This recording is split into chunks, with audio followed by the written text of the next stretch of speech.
یاد رکھیں ایک کام نبی کا ہے، ایک کام آخری نبی کا ہے۔ نبی کا کام یہ ہے کہ جب نبی دنیا سے جاتا ہے وہ اپنا خلیفہ کسی نبی کو بنا کے جاتا ہے، جب نبی دنیا سے رخصت ہوتا ہے وہ اپنا نائب کسی نبی کو بنا کے جاتا ہے، اور جب خاتم النبیین حضور پاک صلی اللہ علیہ وسلم دنیا سے گئے ہیں تو اپنا خلیفہ امتیوں کو بنا کر گئے ہیں۔ وجہ باقی انبیاء کے بعد نبوت جاری تھی، سلسلہ نبوت چل رہا تھا، اسی وجہ سے انبیاء کے بعد انبیاء آئے، نبی کے بعد نبی آئے، رسول کے بعد رسول آئے، پیغمبروں کے بعد پیغمبر آئے، لیکن خاتم الانبیاء حضرت محمد مصطفیٰ احمد مجتبی صلی اللہ علیہ وسلم آخری نبی ہیں۔ حضور کے بعد نیا نبی پیدا نہیں ہونا، اسی وجہ سے حضور پاک کی دین کی دعوت کو لے کر حضور کے خلفاء چلیں گے۔ یہ میں کیوں کہہ رہا ہوں؟ اس بنیاد پہ کہ حدیث پاک میں ہے پہلے نبی دنیا سے جاتا تو ان کی قیادت بعد میں نبی کرتے۔ میں مثال دے رہا ہوں، حضرت آدم علیہ نبی جینا علیہ السلام اس دھرتی پر تشریف لائے ہیں، پہلے نبی ہیں۔ حضرت آدم کے دنیا سے رخصت ہونے کے بعد حضرت آدم علیہ السلام کے فرزند ارجمند حضرت شیش علیہ السلام حضرت آدم کی شریعت کی قیادت سنبھالتے ہیں، ان کی نبوت کے کام کو لے کر آگے چلتے ہیں۔ اسی طرح ان کے معاملات کو لے کر آگے چلے جانے کے بعد رب نے پہلا رسول جو بھیجا ہے وہ حضرت نوح علیہ السلام کو بھیجا ہے۔ حضرت نوح پہلے رسول ہیں، حضرت آدم پہلے نبی ہیں۔ حضرت نوح علیہ السلام کی نبوت اپنے دور میں قرآن کریم کہتا ہے فَلَبِثَ فِيهِمْ أَلْفَ سَنَةٍ إِلَّا 50 عَامًا۔ حضرت نوح علیہ السلام 950 سال کی خلافت نبوت اپنے دور پہ قائم کرتے ہیں۔ دنیا میں دعوت، تبلیغ، سمجھانا، واعظ، نصیحت، فہم، فراست، دین کی طرف بلانا، سب کچھ کا اخیر کر دیا، لیکن چند معدود افراد ایمان لائے، چند لوگ ایمان لائے، کوئی 83-82 کے قریب مسلمان ایمان لائے، باقیوں میں بیٹا بھی منکر تھا۔ ایک وقت آیا حضرت نوح علیہ السلام نے قوم کی بدعمالیوں سے تنگ ہو کر رب کریم سے دعا مانگی، وَقَالَ نُوحُ الرَّبِّ لَا تَذَرْ عَلَى الْأَرْضِ مِنَ الْكَافِرِينَ دَيَّارًا۔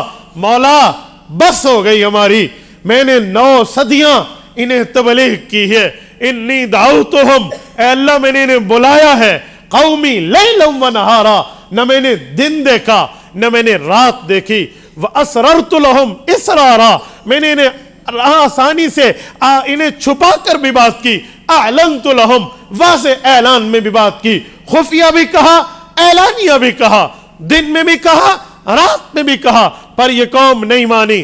اللہ اب انہیں اپنا عذاب چکھا دے۔ حضرت نوح مانگتے ہیں، اور لفظ لا تذر علی الارض من الکافرین دیارا، کافروں کا کوئی بستہ گھرانہ میری امت میں نہ چھوڑنا میرے مولا۔ رب نے بارش کا وعدہ کیا، طوفان کا وعدہ کیا، سیلاب کا وعدہ کیا، طوفان آیا، بارش آئی، وفارت النور، تو نور سے پانی پھوٹ اٹھا، اور کیا حال تھا؟ سب منکروں کے ساتھ حضرت نوح کا بیٹا بھی منکر، اور حضرت نوح علیہ السلام اپنے بیٹے کو کہیں آ جاؤ، کہتے ہیں نہیں آتا، مان لو، اجی نہیں مانتا، تابع ہو جاؤ، جی نہیں تابع داری کرنی، فالوورز میں سے شامل ہو جاؤ، فالوور بنو، اجی میں نے نہیں بننا۔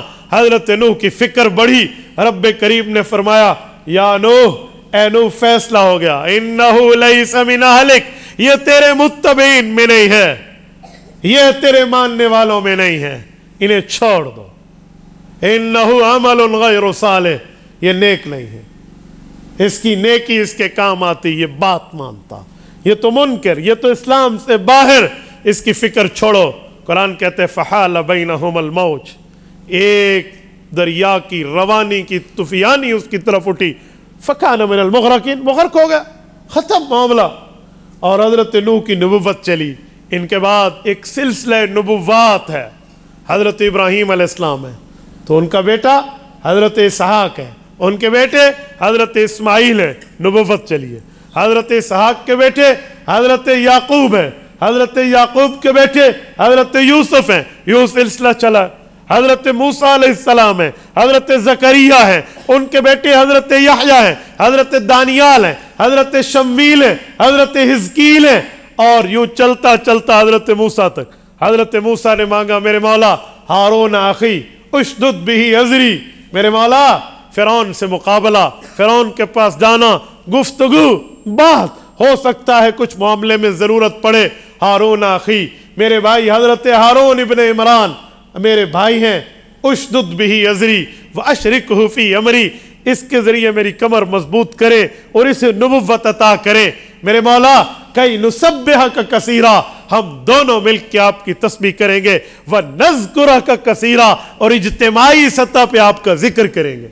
یہ جو دنیا کہتی ہے نا اجتماعی ذکر، کہاں سے ثابت ہے؟ بھائی اللہ کا قرآن کہہ رہا ہے وَنَذْكُرَكَ كَثِيرًا۔ حضرت موسیٰ علیہ السلام اپنے بھائی حضرت ہارون کی نبوت میں اشتراک مانگ کے اجتماعی اللہ کے ذکر کی بات فرما رہے ہیں۔ وَنَذْكُرَكَ جمع متکلم، جمع پرولر کو کہتے ہیں، سنگولر کا صیغہ نہیں ہے، جمع کا صیغہ ہے، اور جمع اجتماعیت پر دلالت کرتا ہے۔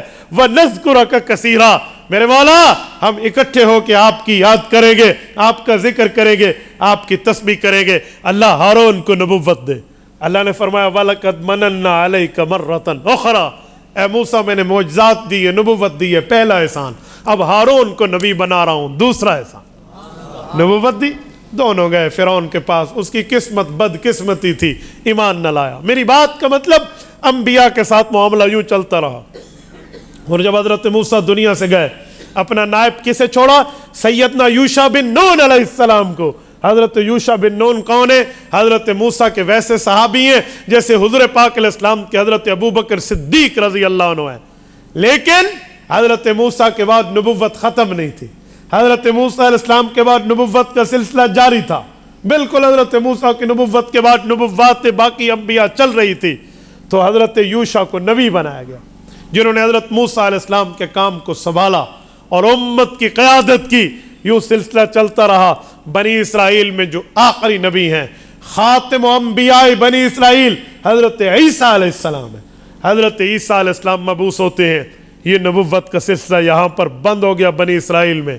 اب بنی اسماعیل کی نبوت کا آغاز ہوتا ہے۔ بنی اسرائیل میں 70,000 انبیاء، بنی کہتے ہیں اولاد کو، اسرا اللہ، اسرا بندہ، ایل خدا یعنی اللہ کا بندہ، یہ لقب ہے حضرت یعقوب ابن اسحاق ابن ابراہیم علیہ السلام کا۔ حضرت ابراہیم کے پوتے ہیں، حضرت اسحاق کے بیٹے ہیں، نام یعقوب ہے اور ان کا لقب اسرائیل ہے۔ یہ والد حضرت یوسف علیہ السلام کے، ان کی اولاد کو بنی اسرائیل کہتے ہیں کہ یعقوب کی اولاد۔ یہ 70,000 انبیاء ہیں حضرت اسماعیل علیہ السلام کے بھائی حضرت اسحاق کی نسل سے، اور حضرت اسماعیل کی نسل سے اکیلے آپ کے اور میرے پاک پیغمبر تشریف لائے ہیں، اکیلے سرور کائنات آئے ہیں۔